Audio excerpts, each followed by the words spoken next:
حضرت معاویہ صحابی ہیں، کاتب وحی ہیں، حضور کے برادر نسبتی ہیں، صالح ہیں، ام حبیبہ بہن ہے ان کی جو حضور کی زوجہ محترمہ ہے، ان کا مقام بہت بلند ہے، لیکن ہم انہیں خلفائے راشدین میں شامل نہیں کرتے، اس لیے کہ ان کا جو خلافت کو اختیار کرنا یا حکومت اختیار کرنا یہ قبائلی عصبیت کی بنیاد پر تھا، باہمی مشورے کی بنیاد پر نہیں تھا۔ لیکن 20 سال تک ان کا دور حکومت ہے اور کوئی خونریزی نہیں، کوئی غارت گری نہیں، کوئی اختلاف نہیں، کوئی بغاوت نہیں، کوئی جھگڑا نہیں، مدبر اس درجے کے تھے۔ اب آئیے آخری سٹیج آئی، حضرت معاویہ کو مشورہ دیا گیا، مغیرہ ابن شعبہ ایک بزرگ صحابی تھے کہ دیکھیے جناب امیر، مسلمانوں میں اختلاف ہوا، 4.5 سال 5 سال خانہ جنگی رہی، اب اگر پھر معاملہ آپ کے انتقال کے بعد ایسے ہی چھوٹ گیا تو اختلافات ہوں گے، جھگڑے ہوں گے، مختلف دعوے دار سامنے آئیں گے، جنگیں ہوں گی، پھر دوبارہ جو ہے فساد ہو جائے گا، آپ کسی کو نامزد کر دیجیے۔ اور پھر مشورہ دیا اپنے بیٹے یزید کو نامزد کر دیجیے۔ حضرت معاویہ ریلیکٹنٹ رہے، لیکن اس کے بعد انہوں نے مان لیا اور فیصلہ کر لیا۔ یہاں میں چاہتا ہوں کہ بات سمجھ لیں اچھی طرح، اس معاملے میں اگر آپ حضرت معاویہ کی نیت پر شک کریں گے تو مجھے آپ کے ایمان پر شک ہو جائے گا۔ نیت پر نہیں، غلطی ہو سکتی ہے، صحابی ہیں، نیت غلط نہیں تھی، نیت کیا تھی؟ اور میں سمجھتا ہوں 100% درست تھی کہ اب اتنا پانی گزر چکا ہے پل کے نیچے سے وقت کے دریا میں کہ بارے صحابہ سب رخصت ہو چکے، اب اکثریت 9 مسلموں کی ہے، عصبیتیں بھی ہیں، قبائلی عصبیتیں ختم تو نہیں ہوئی، لہذا جب تک کوئی قبائلی عصبیت پیچھے نہیں ہوگی حکومت کے، حکومت نہیں چل سکے گی۔ یہ ابن خلدون کا لفظ ہے، عصبیت، کوئی چیز جو جوڑے آپ کو۔ تو دینی عصبیت اب کمزور پڑ گئی ہے، اس لیے کہ حضور نے جن کو تربیت دی تھی وہ اب گئے، اکثر و بیشتر گئے۔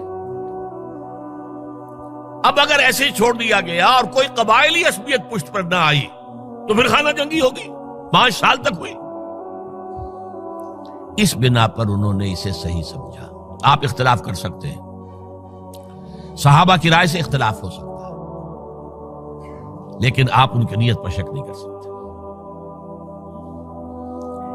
بہرحال واقعہ کیا ہے تاریخی اعتبار سے کہ یہ 10ویں سال میں نامزد کر دیا یزید کو اپنے بعد خلیفہ کے لیے، ولی عہد۔ اس وقت تقریباً سب نے بات مان لی سوائے 5 افراد کے۔ وہ 5 افراد بہت اہم تھے، بہت اہم۔ ابو بکر اہم ترین آدمی تھے، ان کے بیٹے عبد الرحمن ابن ابو بکر۔ عمر نمبر 2 تھے، عبداللہ ابن عمر۔ زبیر عبداللہ ابن زبیر۔ عباس عبداللہ ابن عباس، اور حسین ابن علی۔ حضرت حسن کا انتقال ہو گیا تھا۔ اہل تشیع کا کہنا یہ کہ زہر دیا گیا، واللہ اعلم، میں کچھ نہیں کہہ سکتا، میں کوئی تاریخ کا محقق اس معنی میں نہیں، میں موٹی موٹی باتیں جانتا ہوں۔ بہرحال انتقال ہو گیا تھا، 5 آدمیوں نے نہیں مانا، لیکن دیکھیے یہ تھی تدبر کی بات حضرت امیر معاویہ کی۔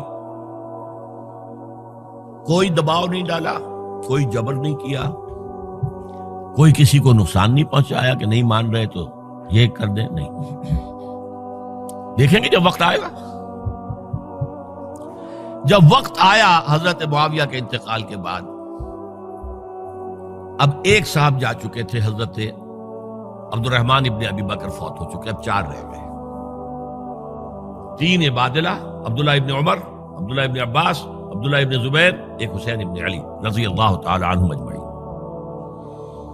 جب بیعت ہو گئی یزید کی تو اب ان کے درمیان اختلاف ہوا۔ یہ بات اچھی طرح سمجھ لیجئے، تاریخی حقائق، موٹے حقائق کو چھوڑ کر باریکیوں میں جب پڑھتے ہیں تو معاملہ غلط ہو جاتا ہے۔ موٹے حقائق کو سمجھیے، جیسے کہتے ہیں میکرو اکنامکس اور مائکرو اکنامکس۔ میکرو ہسٹری جو ہے، 2 ایک طرف ہو گئے، 2 ایک طرف ہو گئے۔ عبداللہ ابن عباس کی رائے ہوئی کہ اگرچہ یہ غلط کام ہوا ہے، یہ قیصر و کسریٰ کی سنت پر عمل ہو رہا ہے، لیکن یہ ایسی بڑی بات نہیں ہے کہ خونریزی شروع کر دی جائے اور امن و امان ختم ہو جائے۔ یہی بات عبداللہ ابن عمر کی ہو گئی، یہ دو تو یکجا ہو گئے. مصلحت کہہ لیں جو بھی سمجھے، لیکن نیت پر حملہ نہیں کر سکیں گے آپ. دیانتاً انہوں نے یہ سمجھا کہ اب جب کہ ہو گیا معاملہ تو ٹھیک ہے. حرام مطلق تو کہیں نہیں لکھا ہوا قرآن کے اندر کہ بیٹا نہیں ہو سکتا، کہیں نہیں لکھا ہوا. بہرحال ان دو کی رائے یہ ہوئی کہ اگرچہ کام غلط ہے لیکن اتنا غلط نہیں ہے کہ اس کو چیلنج کیا جائے اور اس سے جو ہے خانہ جنگی شروع ہو جائے اور فساد شروع ہو جائے. دو کی رائے یہ ہوئی کہ نہیں، we have to challenge it come what میں. عبداللہ ابن زبیر، حسین ابن علی رضی اللہ تعالی عنہما یا عنہم، تو یہ دو علیحدہ. ان دو میں اب اختلاف ہوا.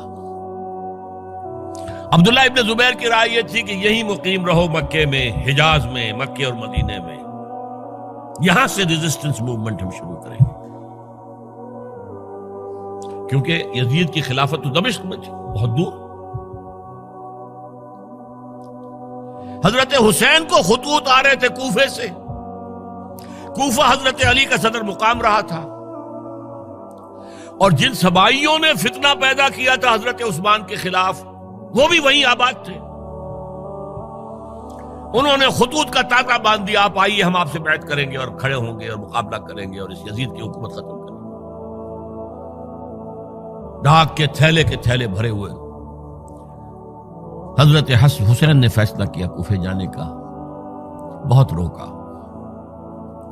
عبداللہ ابن عباس بہت ان سے بزرگ تھے عمر میں، اور ویسے بھی ایک اعتبار سے نانا تھے، ایک اعتبار سے پردادا تھے. حضرت عبداللہ ابن عباس حضور کے چچا زاد بھائی تھے تو نانا ہو گئے کہ نہیں؟ حضور نانا تھے کہ نہیں؟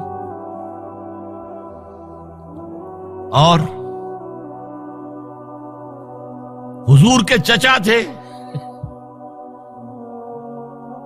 حضرت عباس، ان کے بیٹے ہیں. تو اس اعتبار سے حضرت علی رضی اللہ تعالیٰ عنہ کے کیا ہو گئے؟ چچا. بہرحال میں کچھ گڑبڑ کر رہا ہوں اس وقت. وہ دوڑتے جا رہے تھے کہ حسین خدا کے لیے مت جاؤ، خدا کے لیے مت جاؤ، یہ کوفی تمہارا ساتھ نہیں دیں گے. الکوفی لا یوفی، کوفی وفا نہیں کرتا وعدہ. اور خدا کے لیے اگر جانا ہے اپنے گھر والوں کو یہاں چھوڑ دو. بس حضرت حسین پر رضی اللہ تعالی عنہ جو ایک کیفیت تھی، انہوں نے سب باتوں کو نظر انداز کیا. وہاں ہزاروں لوگوں نے مسلم بن عقیل جو حضرت حسین کے نمائندے کی حیثیت سے پہلے گئے تھے، ان کے ہاتھوں پر بیعت کیا. وہ خطوط آ رہے تو اور بھی بات پختہ ہو گئی. ابھی راستے ہی میں تھے کہ پتہ چلا کہ ابن زیاد گورنر بن کر آیا ہے، اور اس نے جو وہاں پر تشدد کیا ہے اور ڈنڈا برسایا ہے، سب بیعت توڑ کے گھروں میں چھپ گئے. اور مسلم بن عقیل جو ہیں وہ بے یار و مددگار شہید بھی کر دیے گئے. حضرت حسین نے ارادہ کیا کہ واپس ہو جائے مدینے کی طرف. اب مسلم بن عقیل کے بیٹے جو ہیں، وہ عرب کی ایک غیرت ہے، ایک آنر جسے آج کل کہتے ہیں، ہم اپنے باپ کا بدلہ لیے بغیر نہیں جائیں گے. اور حضرت حسین کی شرافت اور مروت، یہ لوگ میرے ساتھ آئے تھے نا، میرا ساتھ دے رہے تھے، اب میں ان کا ساتھ کیسے چھوڑوں؟ بہرحال وہ حادثہ فاجعہ ہو کر رہا.